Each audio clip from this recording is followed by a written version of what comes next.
What's up, everybody? You're listening to Salah's Corner with the one and only Salah Muhammad. So I have a very particular passion, and it really focuses on normalizing politics, voter engagement, and making politics accessible to any and everyone. So on today's episode, I'm sitting with Omar Sabir. He's running for Philly commissioner. And we talked about just that, some of the efforts that got him into politics and how he was able to find his political place and running for this particular office, but also just the importance of normalizing politics and education as we go through the system. We went through the history of some voter statistics in previous elections and some stigmas that are out there about how we vote and how we engage in voting, but also some historical data like gerrymandering, what that means, what the commissioner office actually does. A lot of different things that are truly important when it comes to normalizing how we engage in politics and how we can be better civic adults as we navigate our culture.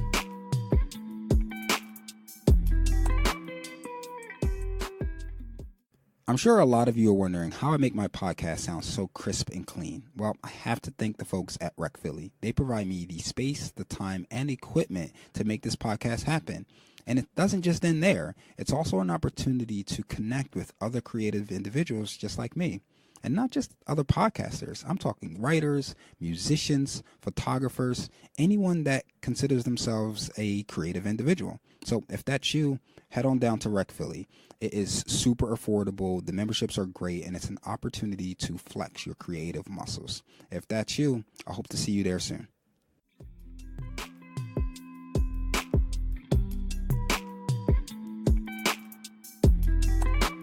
So let's talk a little bit about like where you got started and what drove some of your passions into what you do.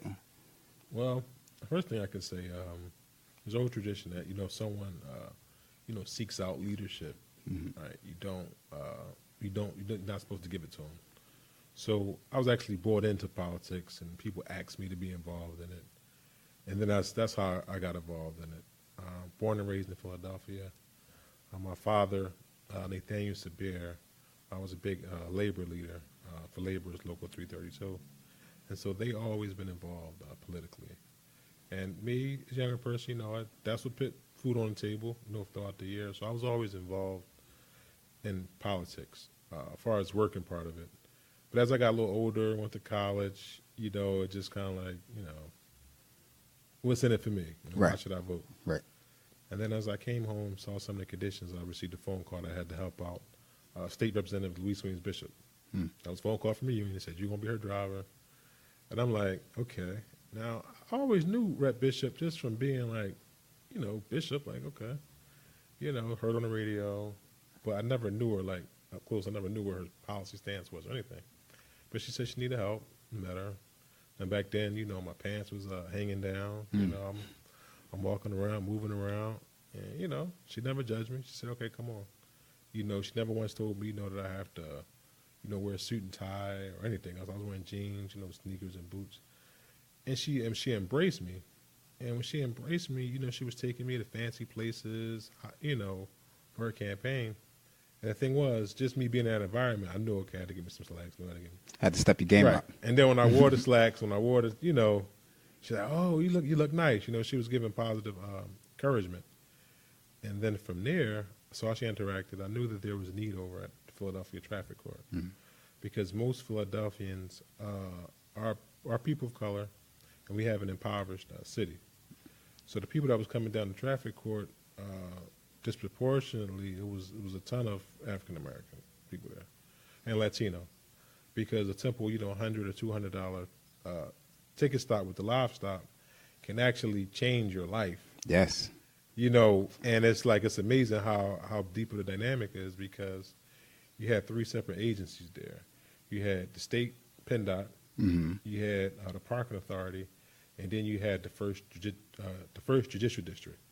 So those 3 trying to get together in order for you to get your car back, we've seen people have to pay upwards of, $4,000 or $5,000 on a $100 ticket. When you already living in poverty. When you already living in right. poverty. And you could be faced with that. Even if you just got up, went to work, and somebody actually, you might have borrow your car, they get stopped, and then it's like you have to pay tickets on a car, and then it's like you have to pay tickets. Let's just say if you like had, let's just say somebody co-signed a car with you, and they was on the car note, you actually have to pay back their tickets as well. Not even if you're the owner, if you didn't have no tickets, but Right.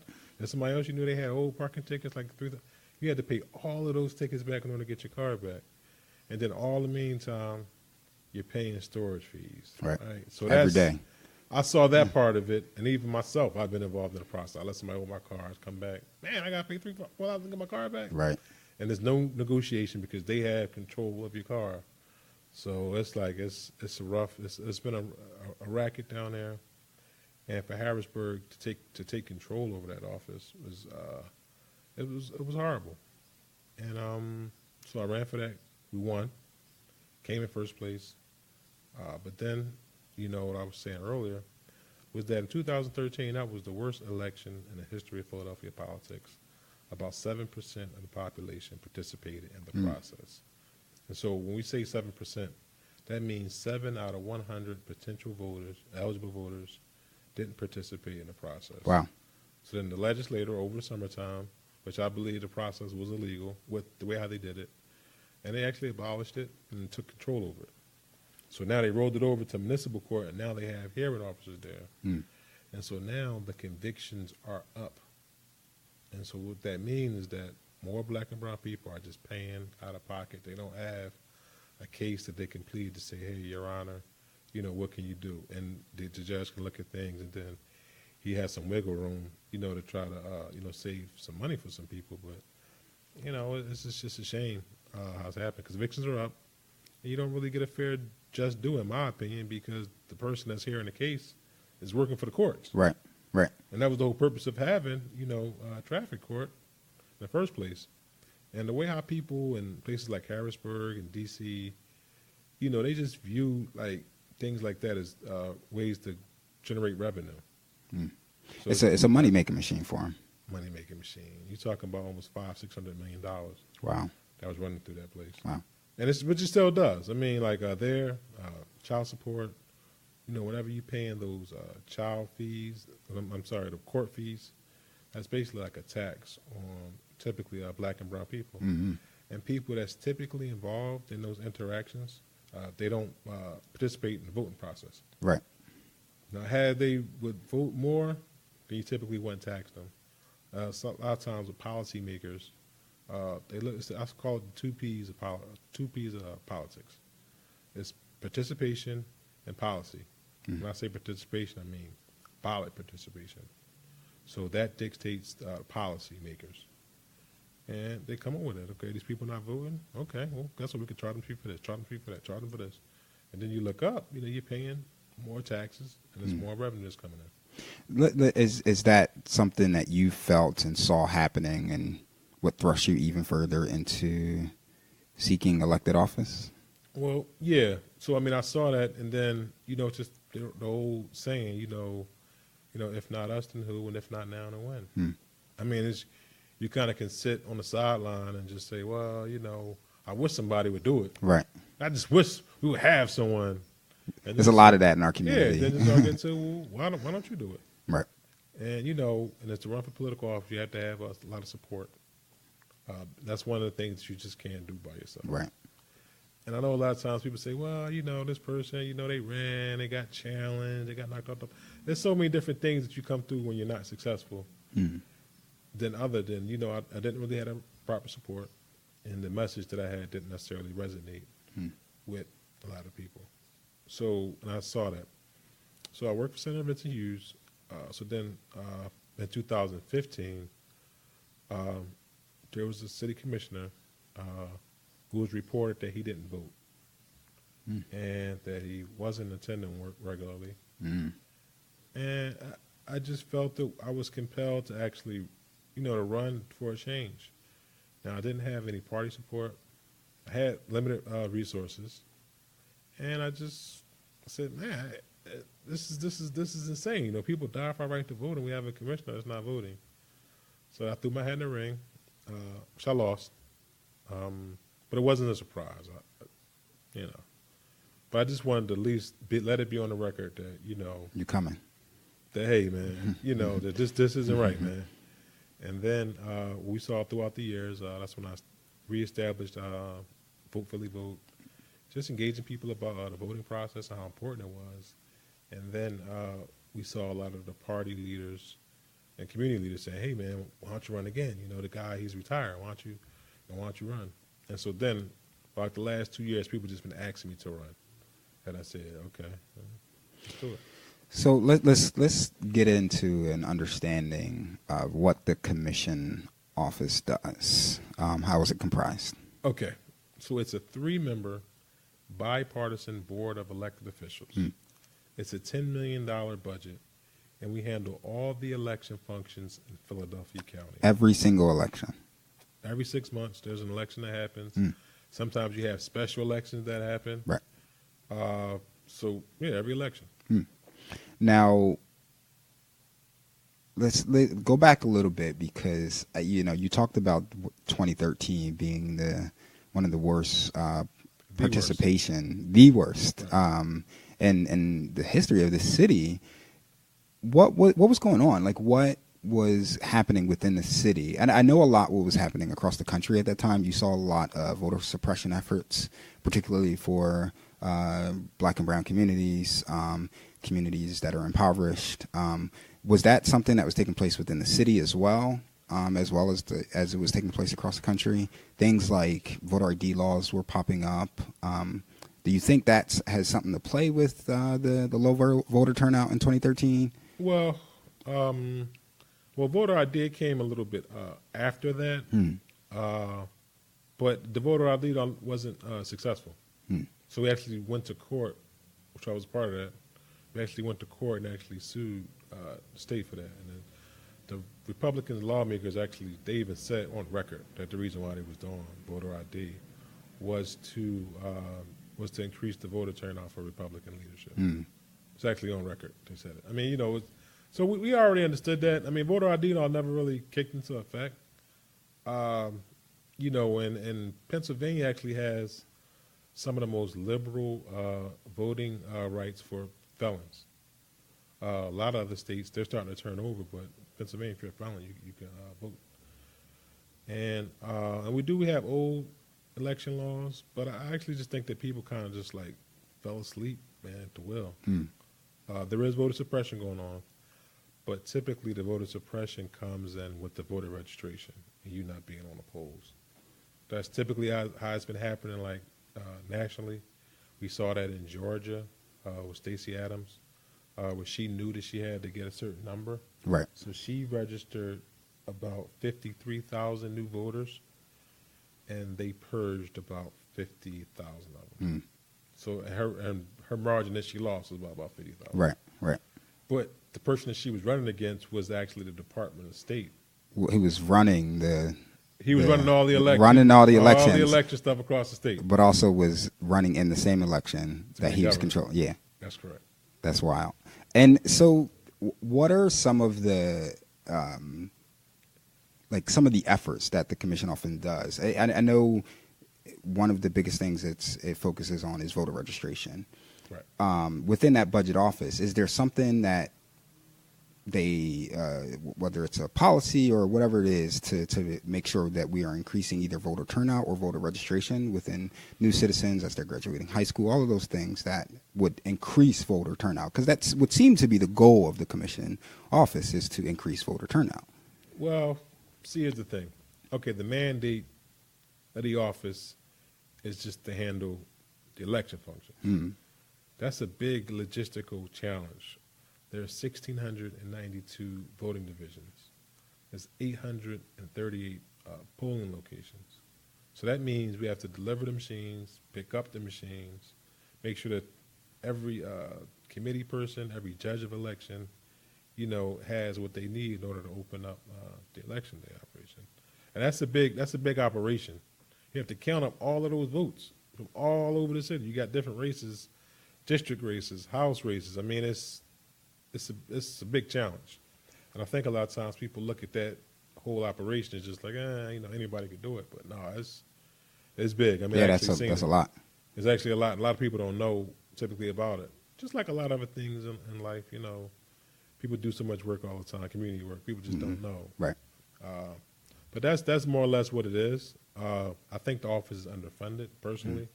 Like I say, it's a $10 million budget, but most of the resources are actually going to what we do on election day. So, and you have 98 full-time employees, and then you have thousands of part-time and seasonal jobs.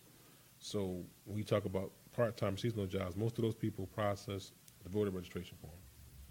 So one of the things I want to do when I get in office is we're working with Harrisburg to get automatic voter registration.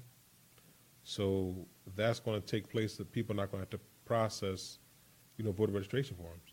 So that's a big part of the job. But if we could eliminate that, we had automatic voter registration. We then can take those people that we had. I don't want to lay nobody off. People say, you make your office more leaner. No. I want to take those people and then reposition those people to go out into the community and, educate the community about the election process, giving people, logistical information that they need in order to process their vote. What is the plan to make automatic voter registration happen? Like, how would that work? Okay, so now all of the changes that we see, like voter registration, early voting, paid time off to vote, same-day voter registration, making, voting a holiday. I know we hear people say voting by mail. All these different cool reforms that we want, they have to come from the state legislature. Right. That's the change. So it's going to have to be a multi-faceted approach that we take with this. And by multifaceted, I mean, yes, of course, we're all going to vote. But then also, like I say, we talked about special elections earlier. And sometimes you may have a state senator or a state representative retiring, and then it'd be an election coming up. So we have to be in tune to find out when those elections are. And then we may have to take volunteers up to assist to actually turn a state over that has the same policies or the same platform for voter reform. So you have to form, like I say, that coalition. You have to make that an issue that we want. We want to take away barriers to make the voting process easier for people. Is that from your experience? I know you're not in the office yet, soon to be. When's the elections, by the way? Let's get that out Tuesday, there for everybody. May 21st. What's the button? Election day. My button number is 35. There we go. All right. If you press 35, it's going to make you feel alive. There we go. I like that. What is the relationship like with the commission office in Harrisburg? So let's say the commission office is behind some of these changes. Is that a recommendation that Harrisburg takes up or considers at all? What's that like to help push this policy forward? Okay. Well, I actually have a relationship with the state. So for the last 6 years, I'm working for State Senator Vincent Hughes. He's the appropriations chairman of the state, the first African American for the Senate. So, I mean, he's leadership. And so what he's been doing, he's been running around all across the state, being involved in elections. Right. Not just elections here in Philadelphia. So he's been turning red seats blue. I've been seeing it. Yeah. It's working. It's definitely working. So right now, we're 4 seats away from actually turning the Senate into the Democrats for the first time. Wow. So it's like, okay, so it's like, yeah, okay, we got a Philadelphia election, cool. But then, like I said, we bust and take, a lot of times people think, well, you need 1,000 people. No, if you take 30 people up into like a special, into an election, and you got 30 volunteers there knocking on doors telling people to come out and vote, that can turn the tide of an election. Absolutely. And so we have seen gerrymandering. I know we heard that term a lot. Yeah. We've seen a lot of reform, and that reform actually came from the courts. So, yeah, so we can work on the legislators, but then there's also, we actually can do it through the court system as well. We're talking, and the violation that we're talking about life, liberty, and the pursuit of happiness. It's also, that right for you to vote, to be a part, inclusive of the system. So if you feel as though that anyone is blocking that barrier, you actually have a right to actually sue. Let's talk about gerrymandering for a little bit. Can you explain what that is and what really took place within Pennsylvania?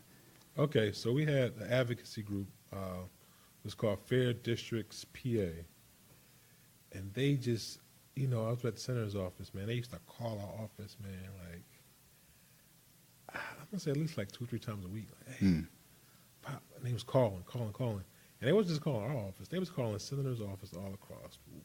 Want these change. And then what happened, a lot of people that had the control already.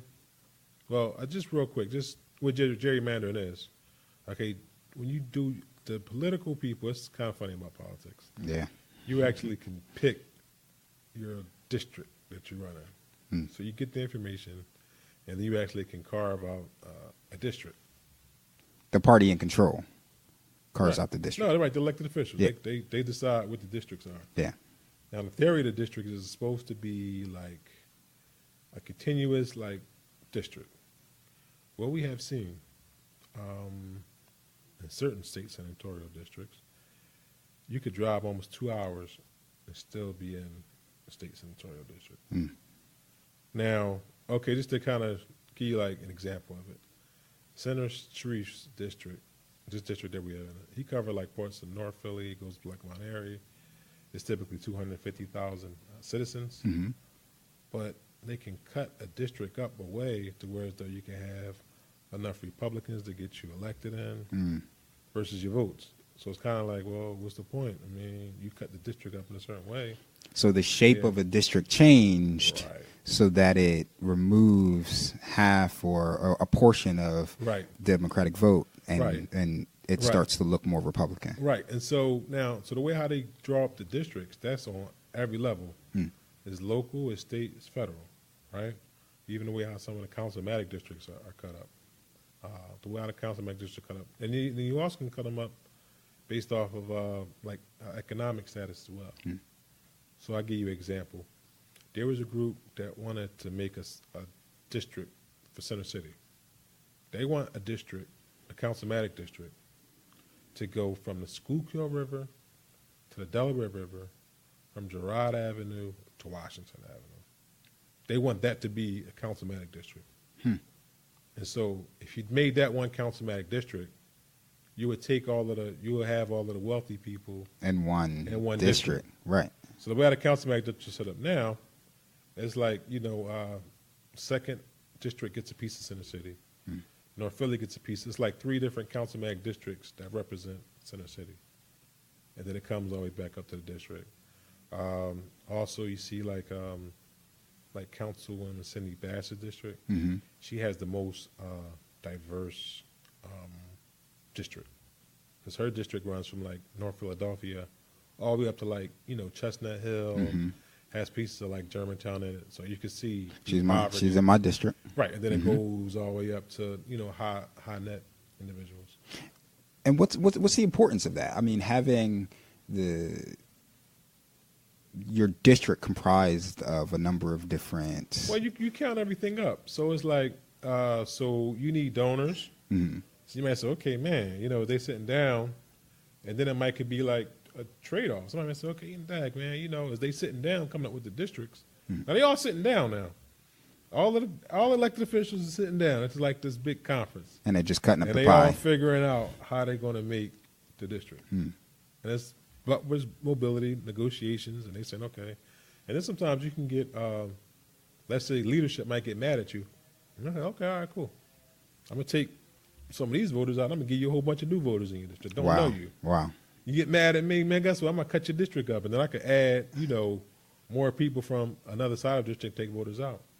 Wow. And then what does that do for that elected official and then ultimately the district that they represent? Well, I mean, it could pit that elected official, that elected official could be then come a little bit afraid because okay, wait a minute.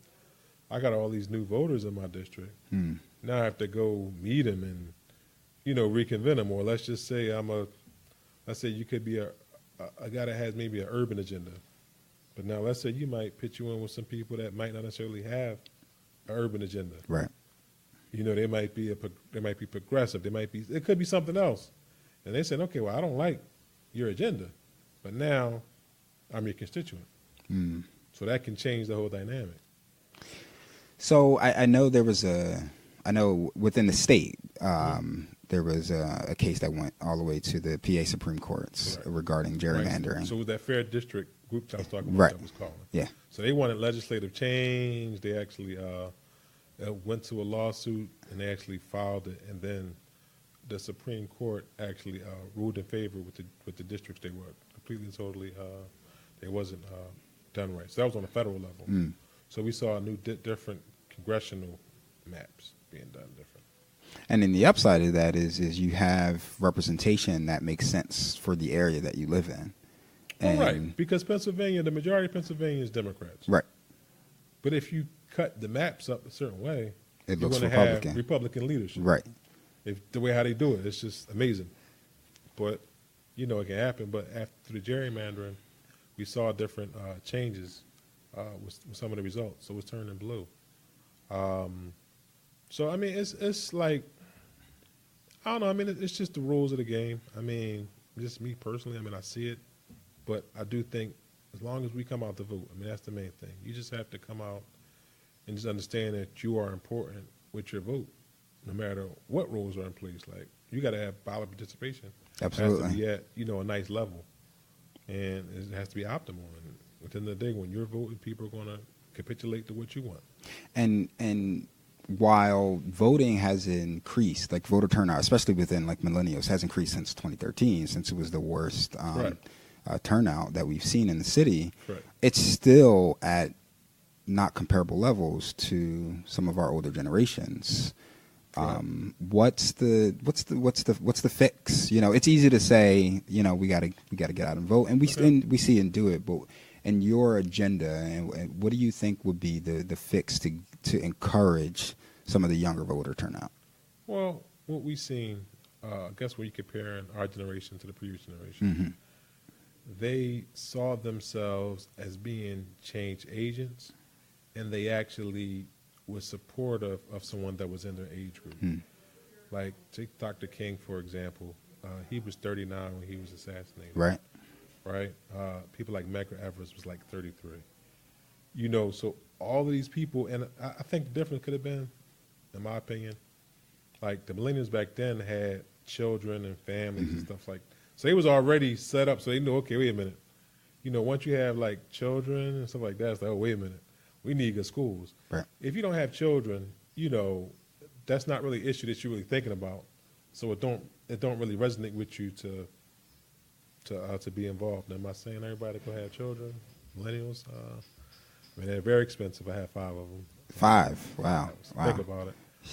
But no, I just think back then they just knew, okay, you know what I mean? They were just more in tune. They had a better connection with the elders. Right now, there's a disconnect between the millennials, I believe, and the previous generation. And part of that, which when I've been out there examining this voting thing, and we took like polls on it, a lot of younger people, millennials, they say, okay, there's nothing in it for me and my vote don't count. So what's the point? There's no belief in the system. No belief in the system. Some people believe in entrepreneurial success. They don't see political as being part of business. Back then, they understood that, okay, politics was just the beginning. It's all inclusive. Like, you got to do politics to do business. They understood, okay, when you talk about policy, like zoning, like people say, okay, I want to do business. Okay, that's fine. You can do business. But if you had $1 million, you want to open up a building, you got to go through zoning. It's a political process. You got to get permits. You got to go through and then once you apply for your permits, you have to get L&I to come out, license and inspections to come out and, okay your stuff. What happens if L&I don't come up or don't show up? You need somebody that you can call and say, hey, wait a minute, where's L&I at? And like the official can go on the phone and say, hey, L&I, I need you to come over here, take a look at this place. What's going on? So it's a lot of stuff a lot of barriers, a lot of hurdles that you have, even in order to be a successful business person. And then there's different grants that's available that you can give to a business. That's all political. I mean, so a lot of times we try to separate the two. Right. I think back in the day, I think they just understood, okay, I just wanted something positive to happen. If it was somebody that we knew that was running for office, we're going to support them. So you saw that with Wilson Good. Philadelphia was at about 75% voter turnout for Wilson Good. Right. He was only 38 when he got elected. Really? He was only 38? I didn't know that. Wow. It's young. That's young. That's young. What I'm saying. So now you look at, okay, let's look at Congressman Fattah. He was like 25 when he got elected. Yeah, he was in Marion for a while. Tasco, they was all in their 20s. There was Dwight Evans. They were young, so they knew, okay, we're going to send someone from ourselves. I mean, who do we elect? And so, it's kind of like, it's hard. You know what I mean? Like really trying to tell millennials, hey, man, we had the biggest group. We should be at the table. Come on out and vote. Right. And it's kind of disheartening to have somebody say, man, why should I vote? And it's like about, Seth Williams, stuff like that. And I say, okay, fine. I understand you don't want to vote, but what else do you have planned to do that is saying that you're not going to vote? And it's just like, well, I'll share your post, your social media posts, stuff like that. But it's nice that you posting it up. I need you to come and vote. Right. We actually had people come to my victory party and they didn't vote. We had some people that actually they donated to the campaign, but they didn't vote. And they didn't. That's just like, okay. That's a strange disconnect. Yeah, so it's one of them things that we still scratching our head. We're still figuring it out. But one of the things we did see success was that we actually answered a lot of people logistical questions that they had. One was, okay, where can I get registered at? So on Vote for Lee Vote, you actually can get registered online. So it takes away the embarrassment, because some people have embarrassment of not participating in. Now some places they can say, okay, I'm not a voter. But when you start looking at people voting records, you can pull them up. It's like, okay, man. And, you can actually pull names up. That stuff is public information. And it's like people used to look up to, like, hey, man, you don't vote. I just thought sometimes our perception of what we have is people that will vote is this person. Right. And then when you look it up, it's like, well, you ain't voted at all. You're not really a voter. Yeah. And a super voter, a lot of times it could be that guy that you see standing out, begging for change. Wow. Because he's involved in all the political campaigns. So you pull his voting record up. This guy's actually a voter. Wow. They vote every election. Because they're the people that you see that passing out the literature. Yeah. Because, it's hard to work on campaigns. It's like part-time work. It's hard to find people. The pay isn't all that great. So you'll see, certain people, but those people are involved in the process. Wow. More so than, as you might say, they might got a suit and tie on. He's college educated. He's not really voting in. And typically, the trends that we've seen over the last 10 to 15 years amongst the African American community is it's like love and it's like a hate thing. Okay, so we love President Barack Obama. In 2012, we voted for him. It had a high percentage. Then 2013, you had people not coming out, right? And then, okay, you hate, a lot of people don't like President Trump. They hate President Trump. Okay, so you want to come out and vote for that. But it's not that overall line of, I want to vote. And that's something that, the elders had done. And that's why I think we need to have a strategic partnership with the elders and talk to them. Okay, well, what motivated y'all really to vote? I mean, we know some of the different, patterns, they have families. A lot of millennials don't have families now. I mean, it's a lot of different things that we can look Absolutely. at. A lot of them didn't go to college. A lot of us did go to college. Right. The college somewhat miseducated us, and made us forget about local issues, responsibilities. It's glad you said that, because one of the things that I'm finding is, and it's been a bit of a journey for me, it's very easy to get into national politics and to understand it, or to follow what's happening, because it's so mainstream. Right. It is so much more difficult to find information and to connect with things that's happening on the local level, because the coverage just isn't the same. That I found, at least. So a lot of people, while they'll understand, they know who the president is, they know who, who their senator may be, they know their governor, but they don't know their district members. Right. They don't know city council. Right. They probably don't know state reps and state senators. Right. So that, it's funny that you say that disconnect is really there for a lot of people in understanding what is really happening on the local level versus the state level. Have you seen that at all? Oh yeah, I've seen it. And some seniors I've spoken to, because trust me, I mean, this is something that I've been studying this like the last 10 years. I just, and because my father, he passed away 15 years ago, so it kind of put me levitate to be around more older men because my father was gone. Right. So I kind of been more around them. They've been very supportive. And a lot of questions I've been asking a lot of people what is the difference? And their philosophy is, we see this in the mosques, the black church. This is a lot of their mentalities. From what I was getting, from what they were telling me, was that, hey, we're going to have a nice place for you to be at, but if you don't want to be around and and put the work in, then we're not going to. You can't just come from the outside. You have to put your work in, right? And then we'll elevate you, right? We don't mind supporting young leadership, but you have to start from the bottom to pay your dues, and then if we know you, then we can support you. If we don't know you, a lot of times, a lot of people say, man, we don't know you. We don't know who you are. So there's community work that's going on. It's just a lot of times people have the narrative, okay, well, there's nothing going on. It's like, well, that's kind of a little bit disingenuous because there's community meetings every night. Right. Now, do you want to be a part of that? You want to be inclusive in that and work with that? Or you want to do your own thing? And that's fine if you want to do your own thing, but typically you're going to have to fund your own operation. You don't have the resource. You don't have the physical support there. It's kind of hard to really build up. And then a lot of times, some of the ideas that I think that younger people have, don't just assume that those older people didn't have those same ideas. Right.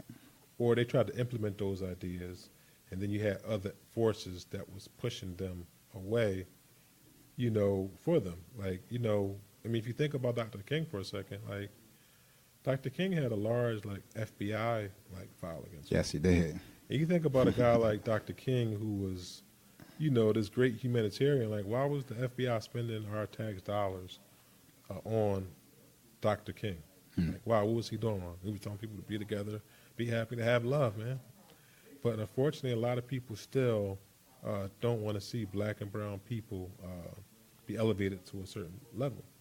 They still feel as though that we need to be sit and do as we're told. So a lot of those forces could be a lot of the reasons why we see a lot of things that's happening in our community. Right. Like, these are good ideas. Oh, guys, you just get 10 people together, you put some money together, and boom.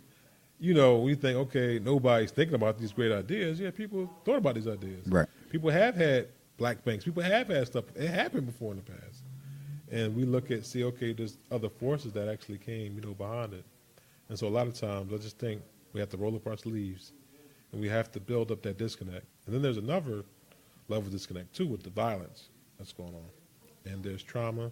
And I'm not going to pretend like I know all the answers to this, but it's something we have to look at. Yeah. Okay, so now let's say you're middle age and you have a younger man that actually may have killed your son. I've seen an older man say, I just hate younger people right now. I know it's wrong for me to feel like that, but a younger guy actually took my son. And so it's hard for him to be around younger men. Yeah. And he's just dealing with that. And Right. I'm like, I can't tell you, man, that you're wrong for feeling like that, because that's an honest feeling that you have. Right. Some people is different. Even some of the women say, younger people, man, they took my son. And it's like, man, you know what I mean? I never looked at it through that lens. So there's healing, there's reconciliation that has to go on. But main thing is we have to love each other more than people probably hate themselves. Right. Because we have insecurities that have been passed down to us from slavery. And that trauma has been, we're seeing it now with the conversation around reparations. And I think that conversation tends to get hijacked a little bit because people, only attribute reparations to a monetary value and not the mental trauma that a generation of black people have dealt with and continue to deal with. So it's definitely something that I need to be reconciled with one day. It just has to be, in order for there to be really a society that is inclusive of black people and just and all people of color, or anyone that's disenfranchised. I got one last question for you. It's always my easiest question, but I always stump everybody. What's your most favorite thing in the world right now? My most favorite thing in the world? Yeah. Spending time with my family. Yeah. Easy. It's like 5 kids. Five children. What's the ages? You about to show your age? No, I'm whistling. No, because I just had a birthday. It's like, it's like the birthdays. This has come okay. So my oldest is 9. My daughter just turned 8. 5, 3, and my youngest son just turned 1. Wow. Congratulations. Oh, thank you. And my oldest daughter, she has special needs. So she's diagnosed with autism. Everything that's on the rise, like, special needs. And the one thing about her, she doesn't really speak, right? And it's like 1 out of 88 children has been diagnosed with autism now. So it's starting to be more. So, really trying to get to the cause of it. It could be the diet, could be the environment. It's just little things that we are working on. Could be the vaccinations. But nonetheless, I mean, that's still a voice that need to be there. And we're talking about making voting accessible even for people that have sensory issues. We have to make, voting easy for them. And that's a process a lot of times that we don't really look at that. Like, okay, she's being discriminated. She's Muslim, she's black, and she has special needs. So she got 3 different, components where people could possibly, discriminate against her about. So, I mean, it's an ongoing thing. It's holistic, but it has to be done internally. I lost, I used to weigh 360 pounds. I was a size 48 waist. Wow. And I just wasn't, I wasn't really living right. And each component, I always try to look at one separate component of my life. And I just came to the conclusion that you have to work on everything. So you have to have a healthy brain, a healthy body, a healthy bank account. And that's going to lead to healthy communities. So political involvement is all that, businesses and all that, how we treat each other, all those different things we just have to be better. And that's a bit abstract, but we have to be supportive if we can about anybody that's doing something positive. And sometimes people doing positive, we start thinking, okay, what's their motives? Right. And then we can't, be so hard on somebody if they fall and make a mistake. I was on an earlier interview today, and they brought up Seth Williams, right? They said, oh, man, that's one of the reasons why millennials don't vote. They see a guy like Seth Williams. I say, yeah, but at the end of the day, I mean, number one, we got to be, he's serving maybe 8 years in jail. Mm-hmm. He's away from his daughter. You know what I mean? The taxpayers are spending about $100,000 a year to house this man in jail, for a white-collar crime that typically you don't get jail for. And it's like, where's the justice in that? It's disproportionate. He made a mistake, but still we just can't say, okay, well, that's the reason why we're not voting, because Seth Williams made a mistake. Okay, yeah, he might have made a mistake. But then we got to be forgiving as well. Right. You want somebody to forgive you, but you don't want to forgive other people. It's like, okay, cool. It's like, okay, you got one African-American that might mess up, and then, oh, man, that's why we can't hire African-Americans. Yeah. You see that? We took one in, and, man, he done made a mistake, and guess what? So we can't throw the baby out with the bathwater. And I think it's an understanding of the process is never perfect, but it's, so you can't let that be a discouragement from your participation. Well, politics is real simple. It's just like food. You can eat bad food, you can eat good foods, right? Same thing with politics. You get good politicians, you get bad politicians. But politics it's just policy. It just is rooted. When you look at all the deep roots of politics, decision-making and voting, it's just basically you're making a decision on who your leadership is and what type of decisions will be made for your community. I mean, that's what politics is. And it's going to keep being there no matter what. So you're going to be involved in it or you're not. People are still going to make decisions. People are not going to not make decisions just because you're not there. Right. And people, like I said, are happy you're not being there. Okay, it's less BS. I can do exactly what I want to do. They don't want to come out? Fine. Guess what? I'm going to tell you what kind of school you should have. I'm going to tell you the neighborhood that you should live in. And I'm going to tell you who our leaders should be. It's just so many different decisions. I mean, you got public health.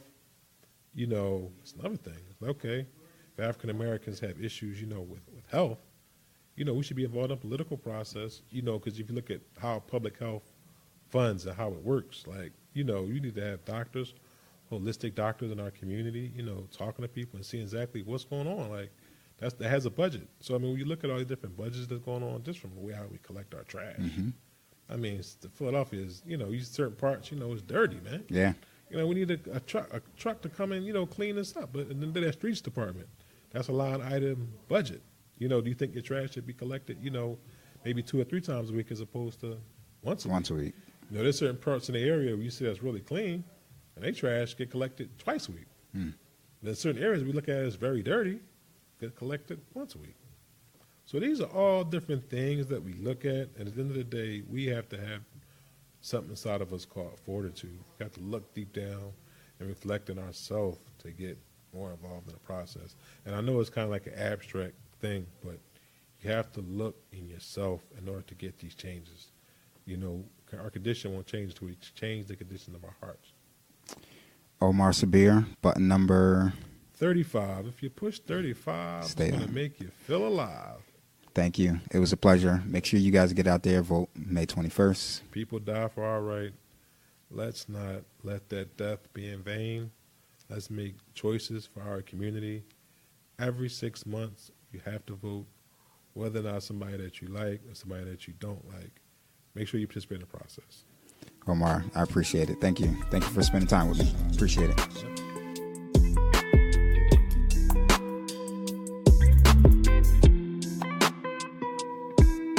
Okay, I want to give a very special thanks to Omar Sabir for sitting with me today and helping to educate our listeners on what the Philadelphia Commissioner Office is. If you like Omar Sabir, again, you can vote for him. Elections are May 21st. So guys, please get out there and vote. Make your presence felt. Make people know that they need to be held accountable for the things that you want within your community. And continue to reach out to me and let me know some of the things that you like to see on this platform, on this podcast, any guests you'd like to see me interview, any questions that you may have, anything that you may disagree with me on. I continuously like to make this platform a space for everyone to engage in politics, respectfully, of course, but also to further ideas and to make this a place where politics is normal so that everyone can engage and learn something. If you have any questions, you can feel free to email me at realtalk@salascorner.com. Don't forget to follow me on Instagram, Facebook, and Twitter at Salas Corner. Got a few new blog posts up, so check those out soon. Again, elections are May 21st. And just for my regular listeners out there, I know there are tons of you. But if you notice, I changed my music up a little bit. So let me know what you think of that as well. You can always email me, shoot me a message on Instagram, whatever the case may be. Let me know what you think of the music. This is going to be music prod by Delgado, someone that I really wanted to feature and hear some of his content. He makes some really dope beats, guys, so check it out. Until next time, peace, y'all.